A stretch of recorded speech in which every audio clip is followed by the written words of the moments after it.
Report शान अली शेख हुसैनी इमाम बारगाह में हड़मा सालियाना मजलिस अज़ा व ज़ादारी बसिलसिला शहादत इमामुन नबी सरदार मोहम्मद मुस्तफ़ा सल्लल्लाहु अलैहि वसल्लम ऐं मौला इमाम हसन अल मुज्तबा अलैहिस्सलाम जो काफ़िलो अंजुमन हुसैनी मेहर जे सदर व मतवली ज़वार सैयद साबित अली शाह जी अॻुवाणीअ में बरामद कयो वियो, जंहिंमें मेहर शहर समेत तालके मेहर जे तमाम अंजुमननि जे अॻुवाणनि सैयद शफ़क़त अब्बास काज़मी,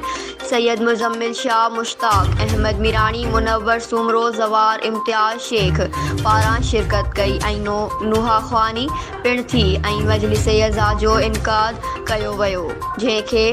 ख़तीब आला मोहम्मद सल्लल्लाहु अलैहि वसल्लम अलामा ग़ुलाम मुर्तज़ा बुतराबी ख़िताब कयो। उन मौक़े ते मेहर पुलिस पारां काफ़िले में सिक्योरिटी जा सख़्त इंतज़ामात कया विया। काफ़िले जो इख़्तिताम हुसैनी इमाम बारगाह जे दरवाज़े वटि थियो,